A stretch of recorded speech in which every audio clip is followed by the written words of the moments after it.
That's Yeah, gotta you be. know, yeah, I think it's weird because when you record a band, you really get to know them. Like usually They're vulnerable in that situation, aren't they? you're a bit of a, sometimes you're a psychotherapist. Sometimes you're just a shoulder to lean on. Sometimes you're just somebody to talk to. Yeah. And so you get deep into a day or 8 or 9 hours into a day with a band, and then people get tired and they start talking, and then it's like, I've seen therapy sessions happen right in front of me, unwittingly. That happens though. But like,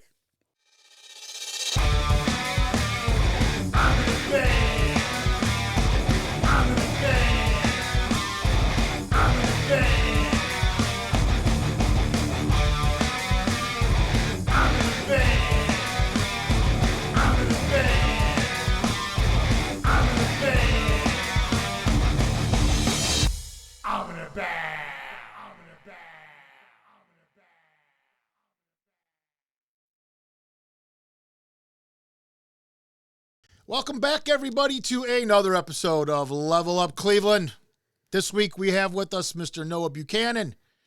And Noah is a multi-dimensional guy that we have. I mean, he doesn't have just one thing that he focuses on. He's got a lot of hats, as we were just saying, a lot of hats that he wears in the music industry. Yeah, the mucus industry. But for one, you're a musician right off the bat. I mean, you play guitar, you do a lot of the vocal type stuff too, but more of the guttural type, like satanic almost. Like you have a really cool voice when you do it. And you also, which is Nunslaughter, you're playing with. You also play with Solipsist. Mm-hmm. So you have two bands that you're involved with. Yep. But the real reason we actually got you down here was because we were noticing a pattern of when we would have all the metal people in here, if we had a metal artist in here, a lot of them were going to Mercenary Studios, which is where you do all your recording. Yes. Because you are a producer. I am. And an engineer. I am, yes. You do all that kind of stuff. And we felt like there was a real good chance that we were starting to see a pattern of all the bands, some of the more popular, bigger bands that are out there in the Cleveland area doing the metal thing, you're responsible for it. And when you have one guy recording all these bands, I felt like, is there a Cleveland sound being formed here where, like Florida had the death metal thing at one point, it was the Florida death metal sound. And you had, in the very beginning, you had the New York sound, and you had the West Coast sound, which, the West Coast was more like New Album, and the East Coast was more like a hardcore mix with metal. And it was like two very different styles, but all coming out at the same time. Cleveland, we always had a lot of cool bands, but I don't know that anyone ever really defined us as a Cleveland sound, so to speak. Could that be happening is what I was feeling like. And I'm thinking, yeah. Maybe, possible. I mean, I would have a really hard time taking any credit for anything like that. I mean, because I grew up listening to bands from Cleveland too. So, I think Bill Korecki is the Cleveland sound, Mars sound. The Mars Studios from back in the day. When I think of the Cleveland sound, I think of Bill Korecki. So that's what I think. I mean, I'm just doing what I like to do. Yeah, and whether it's intentionally or not, however it ends up, if I get to be part of something really cool, then great. Yeah, because one thing that we do get when we talk to these people is, like I said, it's not just that they mention you or whatever, but they genuinely really like you. I mean, they really seem to really like to work with you. They seem to really be comfortable with you. They seem to really be happy with the outcome of everything that you've done. Everything I've listened to, I'm like, wow, this sounds unbelievably good. Thanks. So basically, what I want to do here is I want to kind of go back, kind of for to the beginning almost, and kind of like see what gets you here. Okay. What makes a Noah Buchanan? Sure. Basically, is what I'd like to do. Are you originally from Cleveland? No. I kind of grew up here, like, I don't know, middle school on. Okay. West Side, Lorraine County kid. Oh. But yeah, we moved around a lot when I was growing up, so we bounced around all over the place and ended up here when I was just getting into high school. Oh, so you already childhood was not here, but you had, some of it was. I mean, like I said, we bounced around. So we lived when I was in like little kid. We lived in in Cleveland for a little while, and then we moved away, and then we came back, and it was like that. So. And it's like music through that period, was music a big thing at the time? I mean, I was a little kid. I mean, music was always there. I mean, I grew up in a really musical family.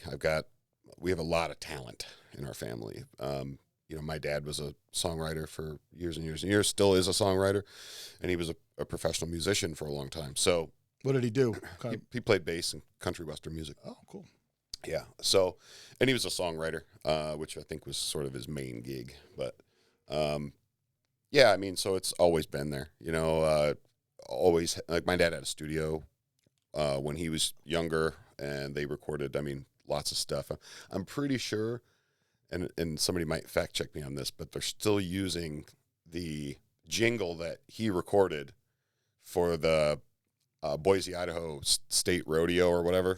Oh, really? Or the State Fair or something. He recorded that jingle in his studio behind our house in Boise. In his own studio? Yeah, and they're pretty sure they still use that recording. What now, when you think about the studio that he had, do you remember it? No, I was so small. Okay. I probably wasn't interested in that stuff anyway at that time. Right. So, right. But it was just a little 4-track studio, reel-to-reel, you know, tape machine and stuff. You know, it's back in, you know, the 70s and 80s. So this was always music instruments around the house and stuff like that. So it was always it was natural to you. It wasn't something. Yeah, I think so. I mean, it was a lot of like James Taylor, like folk music and country western music, and then church music. So it was basically all of that all at once. That was what you were subject to. Little kid. You were getting exposed to that kind of stuff at all. And then what time does rock and roll enter the picture? I think I was in like 6th grade, maybe something like that. My best friend's mom was the music teacher at our school. Oh, that helps. And they lived right down the road, so I would ride my bike down there, and she was listening to Led Zeppelin. Oh. And she listened to Black Sabbath and a lot of stuff like that. So I would get exposed to that, and she would spin records while she was like vacuuming the house. And we'd be over there playing Tecmo Bowl. And, you know, so we'd be playing Tecmo Bowl, and I'd hear this thing and this. And then my older brother was and still is into a lot of weird rock and roll. So, you know, it was like Sonic Youth. Okay. And, I mean, a lot of punk rock, especially American punk rock, like, you know, the Bad Brains and Black Flag and Circle Jerks and all those bands I kind of got exposed to really young. And then it became, you know, it got heavier and heavier. You know what I mean? That's what more happens. toward the metal from punk. But I still play and sing and write those kind of songs, you know, just because it's fun. Yeah, right. Yeah, I mean, like punk rock, a lot of people when they get into it, it just becomes, that's always a part of. Yes. You know what I mean? Yeah. It's always a part of the whole thing. As it should be. So are you what time you obviously at some point you pick up the guitar and you learn how to play guitar. Now was that was partially, you think, because Dad was involved in all that, it kind of steered you in that direction? Oh, totally. Yeah, he bought me my first guitar. Oh, okay. When I was like 14 or something, and before that it was baseball. So it was baseball, then it was guitar, and there was really no overlap there, you know.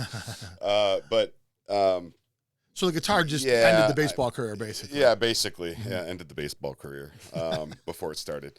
But, yeah, I mean, my brother played in a band, and they were, like, doing Nirvana covers and playing punk rock tunes. I think they were called Gutter Snipe. That was their name. And they practiced in our basement.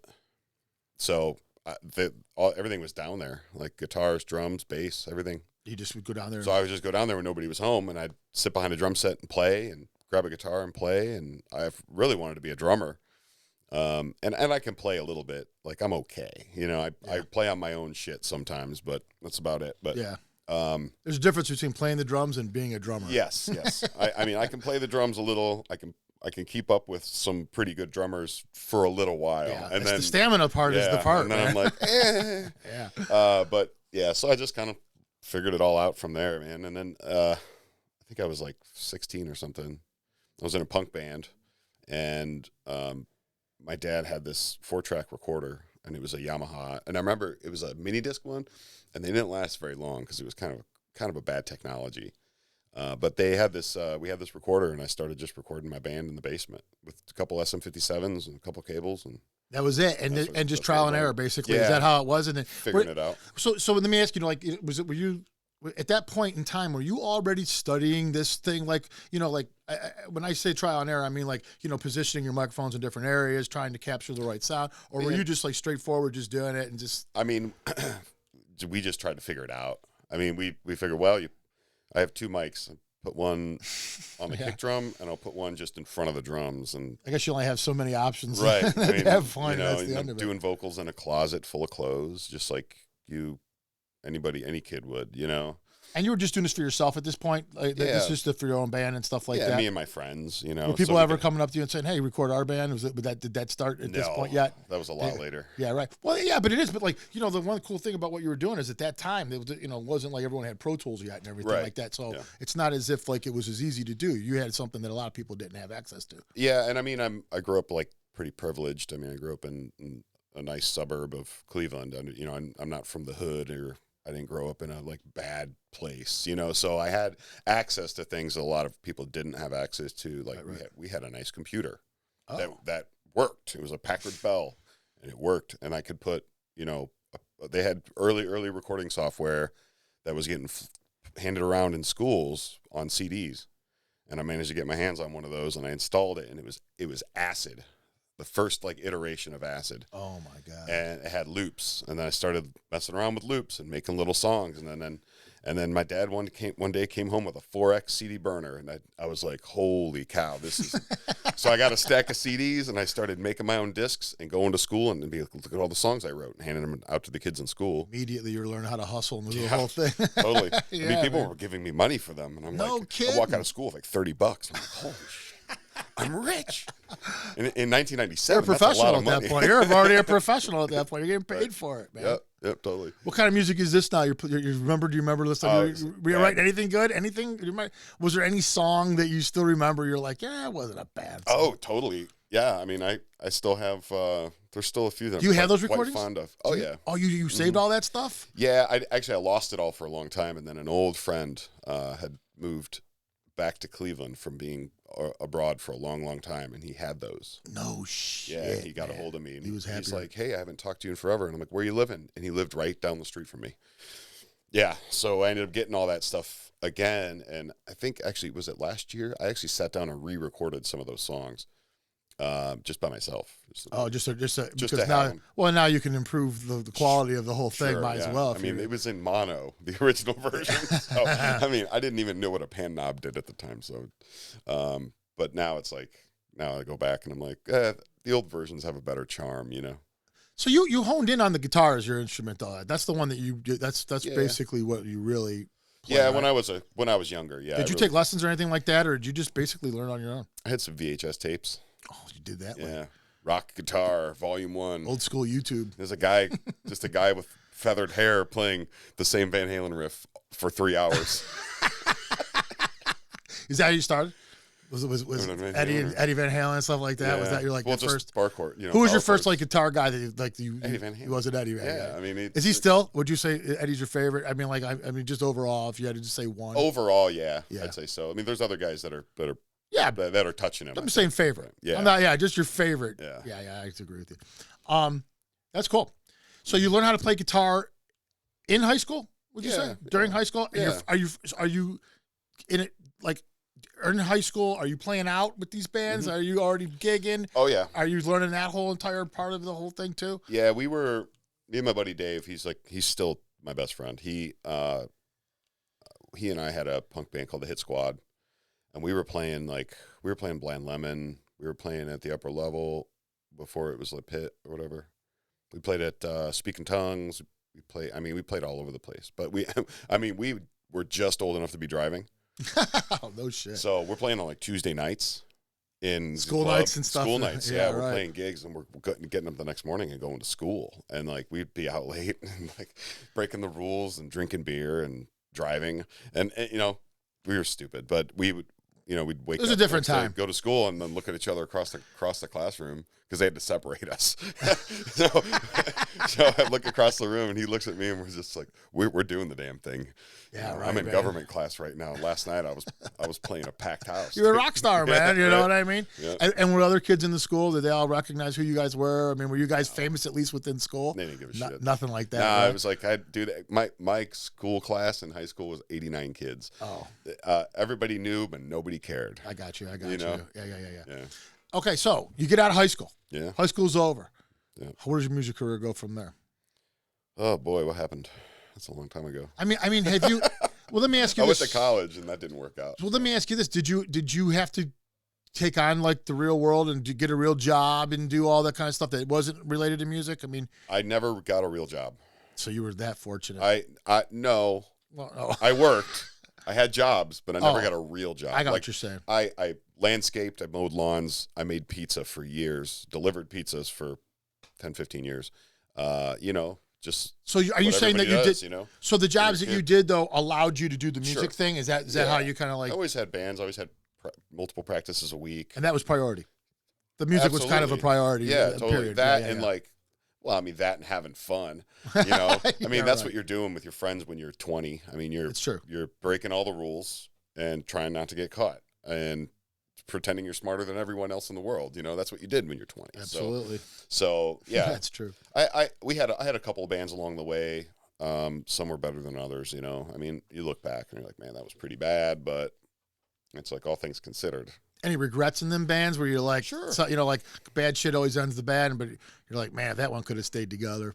There were probably some people along the way that I should have cut ties with a lot sooner than I had. Oh yeah, that too. But that being said, when you look back at everything in the grand scheme of things, you're like, well, if I had, then maybe this wouldn't have happened, and this wouldn't have happened. You know, Yeah, it does. better or worse. Everything happens, and then what happens afterwards. You're not here at this point in time. Yep. One of those things. the butterfly effect or whatever. 100%. That's what it is, man.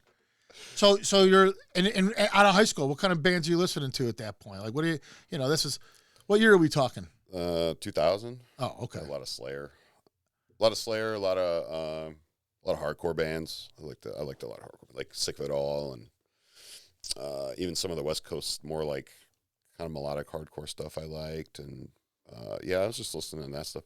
But I really was getting into thrash metal a lot out of high school, and I was really learning the ropes, I guess. The old school thrash. Yeah.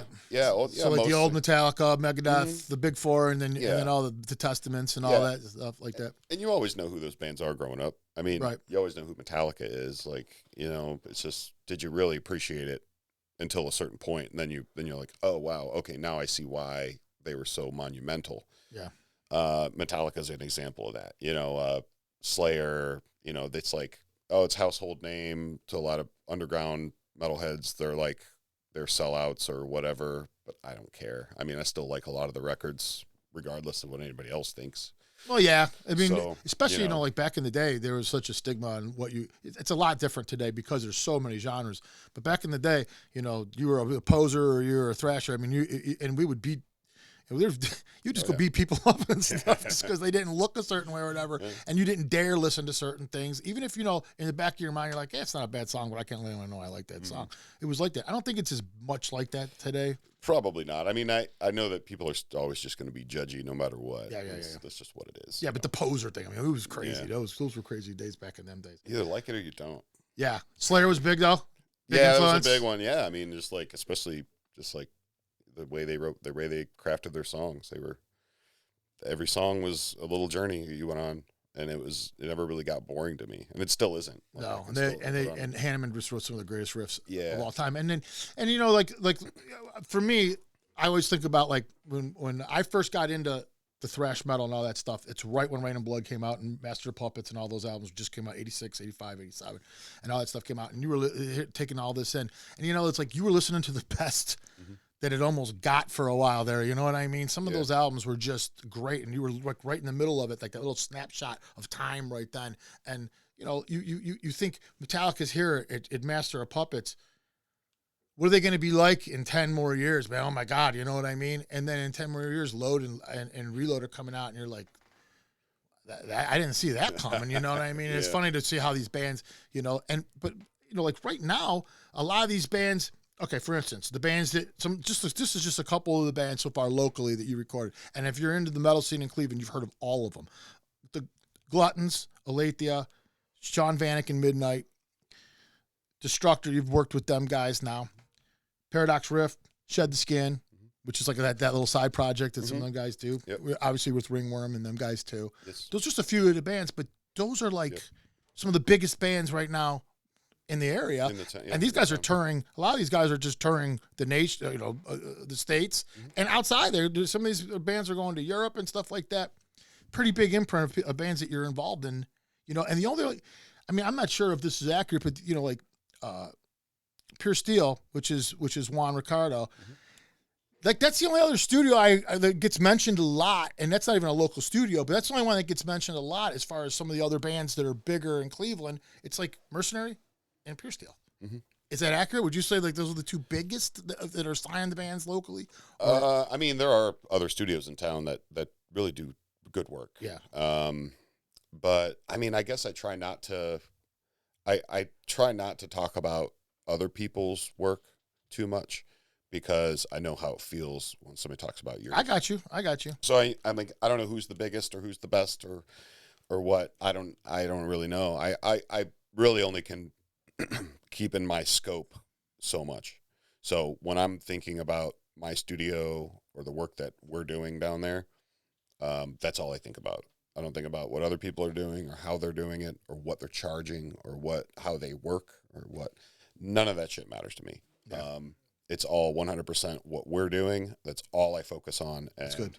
And honestly, it's easy to get distracted, and getting distracted by what other people are doing is literally you're just hurting yourself. I guess nothing good can really come out of that, right? No, nothing good can come out of it. Now, there's something to be said about maybe looking at the techniques that other people are doing and adopting some of those things. That's one thing, but like, how many sessions are you going to go sit in on another studio? Yeah, right. So, there's so many resources out there now, too. Well, plus, pretty soon you're not even going to need people like me. So, in another 10, 15 years, the demand for recording engineers is going to be almost zero. And it's getting close to there now. Well, but, doesn't music sort of have to suffer for that to happen in some ways? And people just have to accept that this is the new way? Sure, I think so. And I also think that, like Mike Patton said it, the only people that are ever going to ruin music is musicians. Yeah. It's not the guy in a suit. It's not whoever's paying the bills. That's true. I can see what he said. Yeah. It's musicians that are going to do it. So, we have seen, I think, a sort of a decline in the overall quality of the product that's put out there over the last maybe 10 years.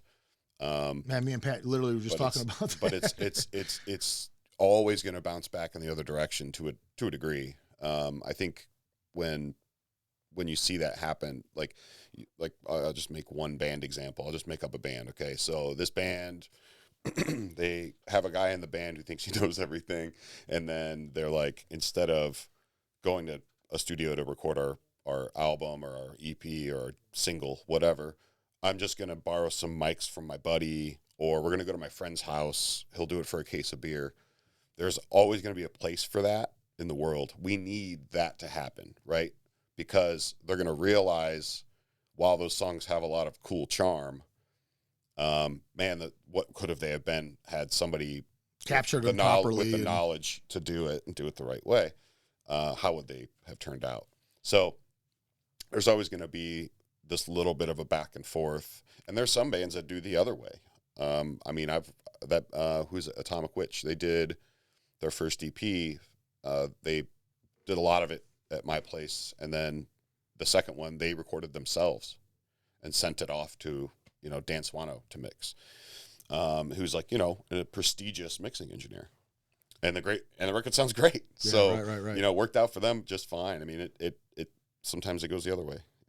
Do you find that people hire you sometimes just as an engineer to capture it all, and then they do have somebody else that they use to mix it, or mostly is it all just done by you, everything? Most of it's in-house. There are the occasional project where you'll track everything and then send it to somebody. Yeah. It happens. And usually the band is either made that decision beforehand, or somebody made that decision for them. That does happen, like management or a label. They have a guy that they had in mind to mix the album.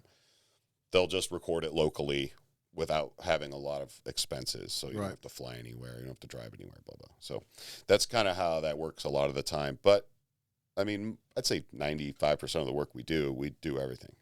That's cool. That's cool. All right, we're going to take a quick break. Sure. We'll come back in a couple minutes, and we'll talk a little more with Noah Buchanan.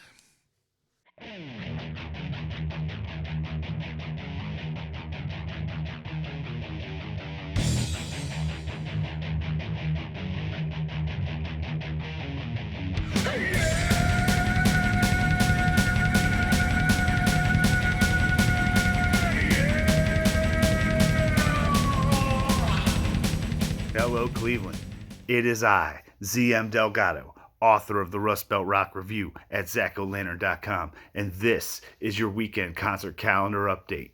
First on the agenda, Friday the 24th at the Grog Shop, it is Iron Bison, with support from Persons, Places, Things, Two Hands, and Leroy Frosty. Second on the agenda is Saturday the 25th. At No Class, you get the record release party for Hiram Maxim. Supporting acts are The Orphaned and GRVE, and there it is. That's your weekend, Cleveland. I hope to see you out there at the shows, and until next time, rock on, Rust Belt.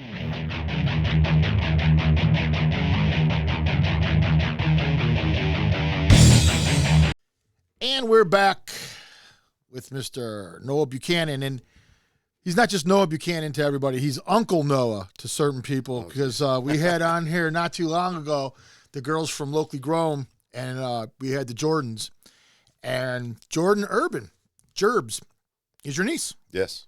Yeah, you just found out that she did our show recently. Yes, I saw. I went on Instagram and I was flipping through and I go, Jordan, what are you doing on there? Yeah, that's cool. That's cool. No, she was great, man. And you were saying how music is in your family. She's another talented one. She's got a great voice, man. Extremely. Yeah, and they were actually a lot of fun, man. Their character, they're just fun to hang out with and be around. They're cool people. Yep.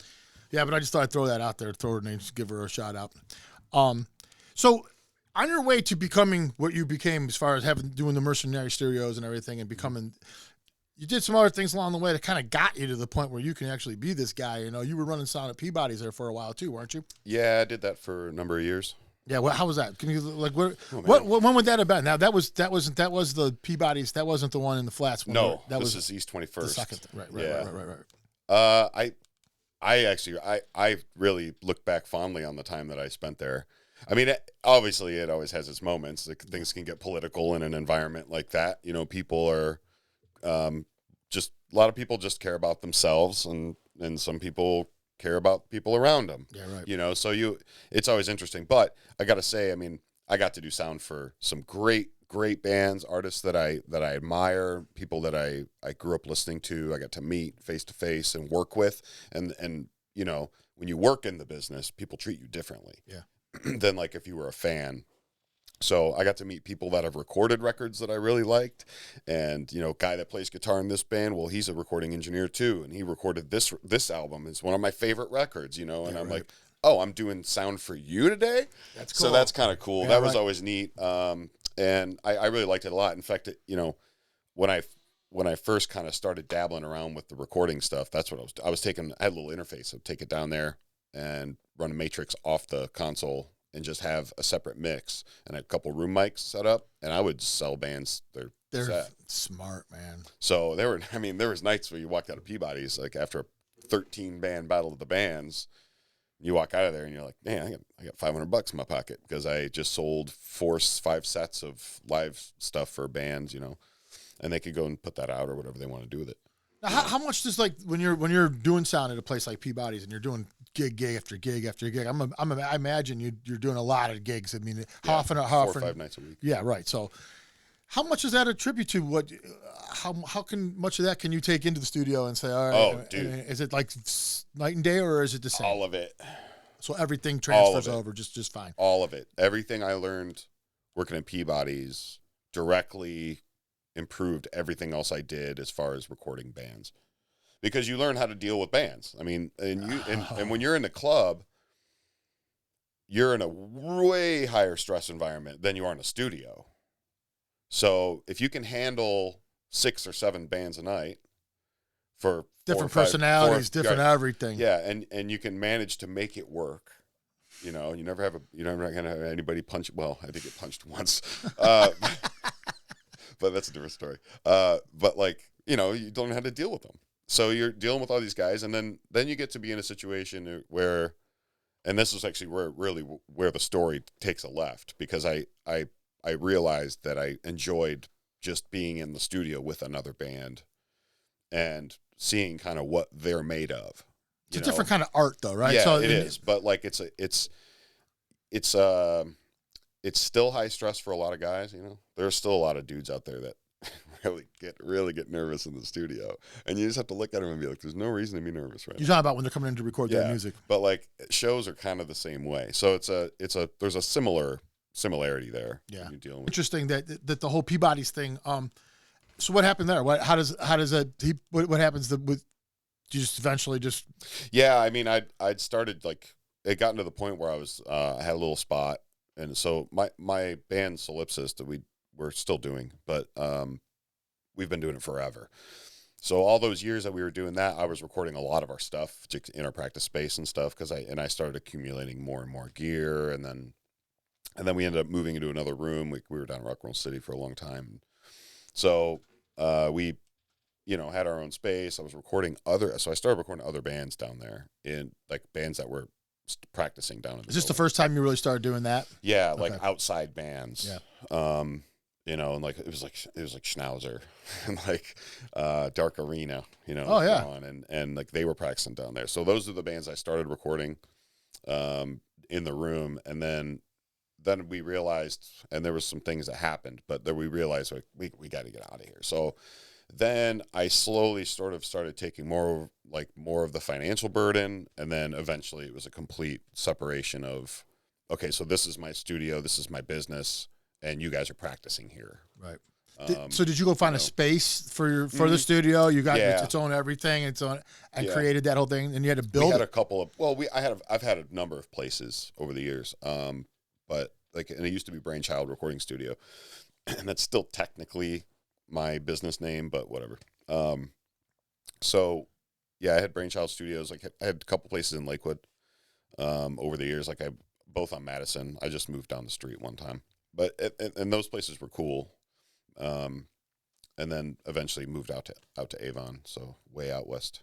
Equipment wise, was this something you kind of pieced together along the way, or was this just like one big purchase at all? It was always like little things. At what point did you start getting involved with like Pro Tools and stuff like that, or was it from the beginning? Because you said like from the beginning you're doing like 4-track and stuff like that. Oh yeah, you learned with tape. I've had I've used every software there is out there. Was it a transition for you though? I mean, was this something that? How did you actually learn it? Was it YouTube in it and that kind of thing? Was no YouTube back? Yeah, right. So, no, I just did it. I just recorded a lot trial of and my error. own Just songs. a lot of trial and error with you, huh? Yeah. That's how you got through a lot of. Well, this and reading, back then we had books, and I still have stacks of like literal textbooks, like school, like college. Oh. Recording textbooks. Oh, so like stuff that if you took a course, these are the books that you would get. Yeah. And so you went could buy them because I could go to Half Price Books and buy them. And then the rest of it was just trial and error, like I said before, just trying to just figuring it all out, and that didn't work. I learned how to record stuff with basically no equipment. So I learned how to record shit when I was young with the worst. Well, not the worst. I mean, industry standard, like SM57. Right. It's an $85 microphone, you know. Yeah, and a couple of cables in a recorder, and then you get an interface. And now I have 8.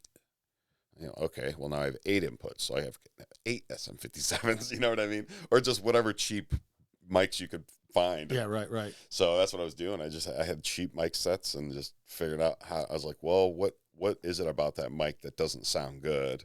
Or what's the character that it's kind of imbuing on the sound that's not good? Okay, let's EQ that out right away. Oh, I see. So I start learning how to, you start to ear train that way. And the thing that really makes like a recording like really good is the fact that you find like these spots where these frequencies go in this whole entire song process, where all the instruments have a place and the vocals have a place, everything's got its place, but when it's all mixed together, it doesn't sound like a bunch of individual things, and that's the science of this whole thing. Really, it's learning, how to get that first capture and then get in that mix right where everything's got its own little space. That's the hardest part of this is that and dealing with the personalities. Yeah, I mean that's like the technical aspect of it. Yeah. To me, it's usually more about what's the emotion of the song trying to do. Like what is the song trying to do to you when you're listening to it? And do you have to interpret that, or do the bands help you along that path of figuring that out? It can be both. It depends on the band and like the personalities of the people in it. Speaking of that, personalities, it's a good segue to the next part I want to get into. So, anytime we have anyone here who records people and stuff like that, one of the questions I always have to ask them is that you're dealing with people who sometimes have their expectations are a little higher and they're coming in there and they're all ready to go and you're like, but you can't, you don't tell them but there's got to be times where you're like, how am I going to do this? Does that ever happen to you where you're like, oh, yeah, like where you're just like, oh, and you see so many people along the way, I guess, eventually like they walk into the studio and immediately you're just like, or I'm sure sometimes they walk in and you get that feeling and then all of a sudden you're like, wow, you're really ready. Oh yeah. That both ways it can be, right? You know what I'm saying? Yeah, totally. That's gotta be. Yeah, I think it's weird because when you record a band, you really get to know them. Like usually they're vulnerable in that situation, aren't they? You're a bit of sometimes you're a psychotherapist. Sometimes you're just a shoulder to lean on. Sometimes you're just somebody to talk to. Yeah. And so you get deep into a day or 8 or 9 hours into a day with a band, and then people get tired and they start talking, and then it's like, I've seen therapy sessions happen right in front of me, unwittingly. That happens though. But like, what about like a rift between band members though? Like when they come in and they bring that crap into their studio. I don't deal with that stuff. No, you don't. No, like that is the nice thing about kind of how things have gone over the last few years is that I've kind of gotten to the point where I can say no if I want to, and that's okay. Like, so you work with certain people more so now. You don't just take everybody because you don't have to. I mean, I'll give anybody a shot, but it doesn't mean I'm gonna like it. Yeah, right. I genuinely enjoy most of the people I work with. I just love it. I love doing it. I like seeing what people are made of. Like I said, I mean, I always want to see somebody do something incredible. That's what I want. Yeah. So like I want to capture something that is like that's only going to happen that one time, and it's never going to happen the same way ever again. It's a moment in time that you got. It's true. I mean, what you do with that recording stuff is that, like, like the worst. There's I don't know that there's any worse feeling. We had Sun the Sky down here, Juan and Ed, and we did the whole podcast. We did 4 segments with those guys. We did 2 hours. We were like, the power goes out in the whole entire place and we lose all the sound. Oh no. so and it was like one of the best interviews and everything, and it's like gone. That awesome. Moment you're talking about, that's horrible. It's gone, and there's no way to get it back. And those, horrible. Like those are the worst feelings in that, like, and capturing all that stuff, like you hear about all the time, bands that write songs and how they write songs. Some guys just over there doing some scale or whatever, and the other guy's like, what the hell what was that? You know what I mean? And then you hear it, and then it's getting it again. We got to redo that again. We got to get it like that again. And, do you find it, like, because of the time thing and because you're paying for this stuff, how important is it for these bands to do things like in one take and all that kind of thing where, like they're just trying to get in there, lay down a track, move on? I think that's the way it should be. So you like that spontaneity, more spontaneity and stuff like that? Yeah, I mean, if you there's different types of music. There's all different types of music, but if you're recording like a tech death band where every blast beat has to be perfect and every little digga digga digga digga has to be perfect, right? Well, you're going to spend a lot more time on that, making sure that that's perfect. But if you come in and you're playing rock and roll, and I'm like, well, it needs to sound like rock and roll. It needs to be abrasive. It needs to be in your face. not conservative, mixing wise. Just have a blast. Like go nuts. Like let the guitar squeak stay in there. I like that. Yeah. Right. I mean, it's like they're called imperfections, but are they really? Right. There's a difference between a mistake and a little thing that can happen. Yeah. Right. But magical almost sometimes, right? Yeah, and it's like sometimes things can be like out of tune and still sound awesome. Yeah, and it seems like a lot of bands will tell you that their best songs, their most successful songs, the ones that people love the most, are the ones that took them 45 minutes to write and recorded in an hour, and it was just like that, and it's magic, and it's like everyone's like, that's the best song. Yeah. They'll labor 6 months over a song, and nobody gives no one even goes gives at the end of the record. Yeah, it's amazing how much that happens too. It really is, and I think that's a lot about it says a lot about music in general, right? Like where it comes from. How it really formed.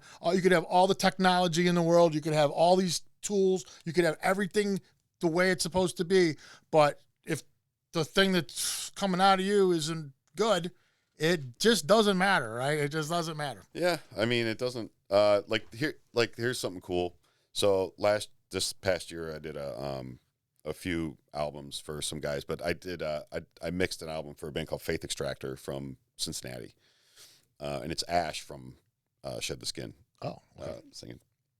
So he sent me all the tracks, and it wasn't the best recorded stuff. You know what I mean? But we made it sound awesome. And the reason it sounds awesome is because even though it wasn't recorded really well, the songs are killer. The performances are killer. It's just, it's coming right at you as soon as you put it on. Right. And so, it wouldn't matter if I had mixed it or if anybody else had mixed it. It still would have been good. It wouldn't, what I did to it was maybe improve the listener experience a little bit. But the songs are still great. And that's that's all that. It's the most important thing. 100%. Really well arranged songs are way easier to mix than a song that's not arranged right. Now, will you help with the arrangement of songs with these bands too? Do you go in there and say, "Hey, let's put this part at the end," and let's do that? It depends. Usually, I'll have a vibe right away. I mean, I'll know if that's sort of off limits or not. Oh, as far as with the bands, if a band's real, some bands are really cagey about it, and they're like, "No, this is the way it's going to be," and I'm like, "Okay, I'm not going to." So you get that vibe pretty quick. Tell you now, that if you maybe think about it. I'm like, will you humor me? Just think about it. So you have your way of kind of getting, because your stamp's on these things too. So you want these to come out as best as possible because this is going into your own little profile of what you do and stuff like that. So yeah, and my personal thing on anything aggressive music, if you're playing heavy metal or death metal or thrash metal or whatever, you got to play with everything hard all the time. Yeah. That's my philosophy. So I'm like, nuance kind of goes out the window. I'm like, this is anti-music, that's what it is. Throw theory out the window, throw all that stuff out the window, and just write something mean. Aggression is more important than anything in this case. So it's you got to make it sound aggressive, Yeah. So real quick now, so I'm thinking about when you're in the Solipsist and in Solipsist, are you singing? Mm-hmm. So when you're writing, and you're a writer of these bands also too, you're writing stuff also. Yeah, I mean, guitar parts, everything. I mean, you're bringing stuff to the table, and these are a lot of your ideas, right? A lot of it is, yeah. So not all of it. But. I'm curious, how influenced do you get by recording these other bands? Because here's why I say that, because it's not like listening to music. Sometimes you'll hear one song 600 times while you're mixing it, and you'll just hear it and you'll hear that same riff over and over again. And it seems like it's almost impossible to me that riff doesn't sometimes just get stuck up in there.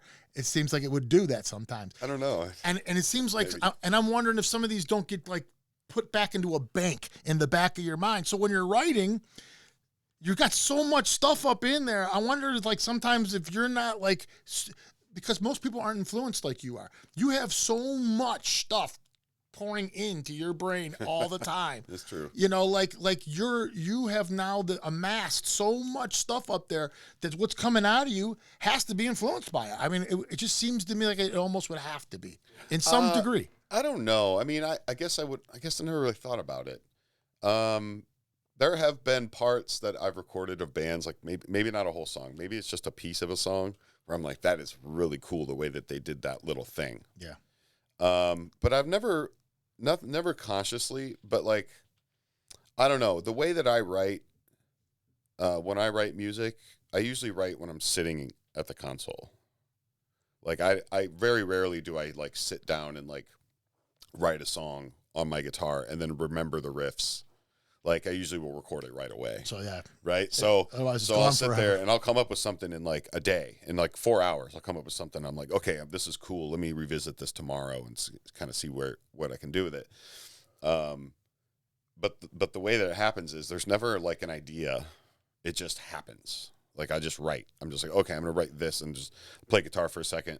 Be like, oh, that's cool. Or yeah, let's go with that right away. I don't like think about because. Like we were talking about a minute ago, like off the air, I was saying that like not every song's going to be a hit. And so if you just remember not every song's going to be a hit, just keep throwing shit at the wall and writing and then refine that down. Yeah. That's kind of how I write. So I don't really think about brainstorming. I don't really think about other music when I'm thinking. Like I'm always trying to write something that's like direct and not influenced by like a preconceived idea of what I'm trying to do. I'm like, I don't care what style of music it is. It doesn't matter. I mean, I can write whatever. So let's just take a chance. And then if nobody hears it, who cares? You know? As far as synopsis or synopsis. So as far as Solipsist goes, no, but you're singing in there and you're doing a guttural type voice, right? I mean, it's I've heard it. It's freaking and I think we had Ray Condi from Sarcophagus on here, and he's a vocalist too. And I was asking him, like, dude, what like, first of all, how do you pick a style of that? Because it's not so much like singing voice where you're kind of like you're gonna sing the way you're naturally. You can kind of decide how you're gonna do this in a different way, and a lot of it has to do with I think how technically you can do it without ripping your vocals right out of your throat by doing that. But how do you pick that? How do you decide, like, first of all, what you're going to sound like, and then how do you do it in a way where your vocal cords don't wind up on the floor? Yeah, you know what? I don't know if anybody's ever asked me that question, but I'll say this. I never thought about it. It just happened. When I was younger, I just got out of high school, my punk band had kind of broken up. People went to college and stuff. And then I started a metal band with my buddy Dave, who was also in my punk band. So we did that. And I wanted to be the singer. Like I didn't want to play guitar, I didn't want to play bass. I just wanted to sing in the band. And we met these two guys, and they were a drummer and a guitar player, and Dave plays bass. So I'm like, well, we're a package deal. And they're like, okay. So we started a band, and I just literally picked up a mic, and that's what came out. And you stuck with it since? I was like, well, that didn't hurt. So and you could do a whole gig like that. Yeah, no problem. That's awesome. The only problem I ever run into is like getting too excited, and then so there's a certain amount of control. Then you wreck you have to be able to control it, because if you get real excited and you're headbanging and having fun, like that's when you do the damage. I wondered because you stop thinking about it. Yeah, and then next thing you know, you're just yelling. Yeah, and I'm just yelling. All right, we're gonna take another break. When we come back, a little bit more with Noah Buchanan.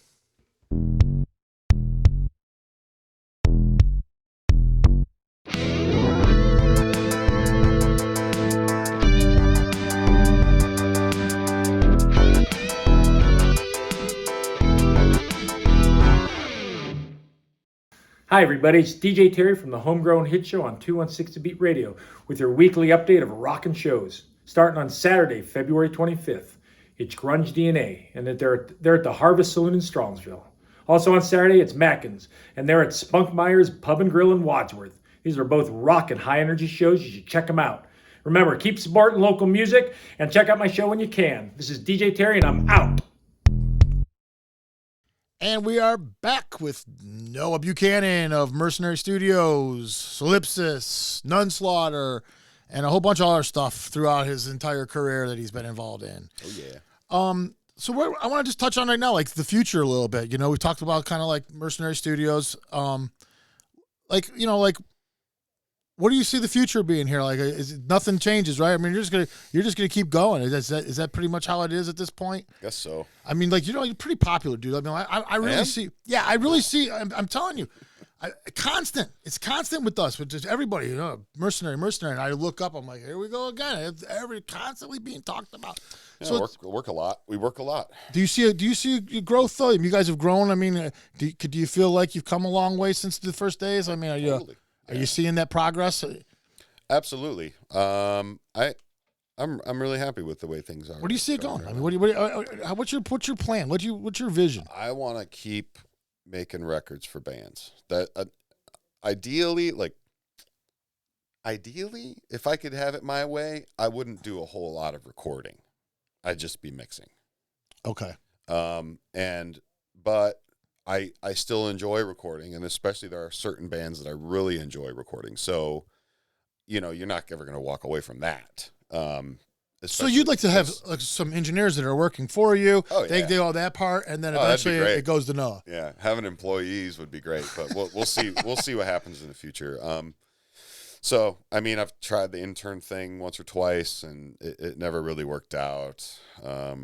So I figured if I'm ever going to have anybody down there, I'm going to have to pay them. I got you. So, but things can run smoother with two people. Yeah. Most of the time I'm doing everything all by myself. So, and I like it that way because I'm a bit of a control freak, when I'm working, and it's nice to have a helper, but at the same time, I'm like, if I do it, I know it's going to get done. So Mercenary is Noah. No, it's me, Sean, and his brother Jason. Oh, okay. So and you're all three doing the same thing. I mean, is it equal here, or I'm mixing probably 95% of the stuff. Sean does a lot of other bands. He has got a few clients that he likes to work with, and Jay mostly just writes his own music. And are you doing mostly metal stuff? Is that would that say predominantly? Mostly, yeah. I mean, there are some other kind of offshoots. But that's your specialty? Would you say? I mean, that's what you're metal most and rock. Comfortable and aggressive stuff. Yeah, electric guitars and Yeah. Yeah, I mean, that's the stuff I like. I like doing other stuff too, but I mean, we're in Cleveland. Yeah, it's what there is here is a lot of rock and metal bands. So. A lot of them.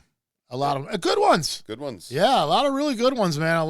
There's a lot of talent in this city, man. There's a lot. There's a lot of talent. And you record a lot of talented people, some great musicians. Absolutely. So Solipsist, you got gigs coming up with them and some Nunslaughter stuff possibly? We got a gig as in one with Solipsist. That's with Chimera. That's in May. I think the 13th or 14th. It's a 2-nighter. Okay, yeah. We're playing on the Saturday night, but it's sold out, so it doesn't really matter. Yeah, that's the first. The one that's sold out is the one in Ringworm, right? That's the one that. And us, then Ringworm, and then Chimera. Yeah. Okay. So we'll pop it off. We'll open the show that night. And that's cool. We're so excited about it because we did the show back in September, and that was sort of a first time in quite a few years that we'd played out together. And our one guitar player lives in California. We had to fly him in, and it's a bit of a process, and the guys had to kind of relearn some of the songs and go back into that space in your mind where you were all those years ago. So we managed to do it, and I said something I remember after the show, which was a wild success. It was great. We had a blast. So we get done with the show, and it was like a week later, and I said something to Steve or something. I said, I was like, the next time we do this is going to be a lot easier because you're not going to have to relearn all the songs because we already did that. And then like 2 months later, we get an email. It's like, hey, can you guys do the gig? So I was like, well, that's perfect. It keeps us right on our schedule. We could do 1 or 2 shows a year. We don't really have to rehearse too much. We can have, and we're all best friends. Like we literally that group of guys, we've been best friends for a long time. Oh, that's sweet. So regardless of whatever happens with the band, we're all best friends. So now it's like, well, we can, so let's do it. Yeah, so we're gonna jam this week. I'm looking forward to it. Awesome, dude. Yep. And Nunslaughter, they got some stuff coming up also. Got some touring March and April, going to South America. Well, Woo. Central and South America, and some Mexico gigs. Are you playing with other band? Is it you? Are you? It's Morbosidad, and it's their final South America, Central America tour. Oh, you guys are on that with them. We're support, yeah. Sweet. That'll be a fun one. Have you been there before? Yes. Have you toured there before? You played there before? Yeah. How's that? They're pretty wild down there, right? Yeah, they're different, right? It's just a different culture than you're used to. Yeah, man. It's Especially the even metal different from world, Europe. dude. You would never, if you didn't know about it, you would never guess it. But man, it's huge. It's huge in South America. Yeah, it's just those tours are a blast because the shows are usually really good, but sometimes they could be a little rough, Oh yeah. Because you're in airports at like 3 a.m. and all the time. You ever worry about anything down there? Living in airports. You ever worry about going down to South America or any of that stuff? I did the first time. Yeah. I did the first time I went down there. I worried, and then I got there and I realized I was like, as long as you stay with the people you need to be with, you'll be fine. How people get in touch with you as far as if they want to record with Mercenary? Like, is there an easy way to access that, or is it? Yep. Is there? It's pretty easy. Facebook is always one because everybody's on Facebook. Just message you, basically? Would that be you can message us on there, or they can email me or email Sean. My email's brainchild216@gmail.com. And if you ever want to hit me up, that's probably the best way to do it. Okay, and then just say, hey, that we're so-and-so, we'd like to record with you, and go from there. Yeah. Usually, strike up a convo with whoever it is and see if they feel them out a little bit, see if they want to. Cool.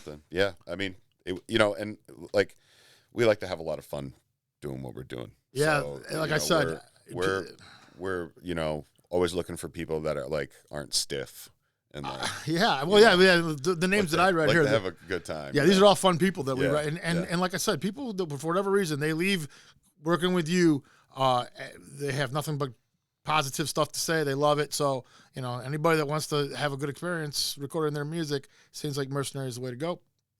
I'd like to think so. That sounds like it's going to be. If it's not already, it's going to be big. All right, guys, that's all the time we have. We'll see you guys next week. See you. That'll be fine.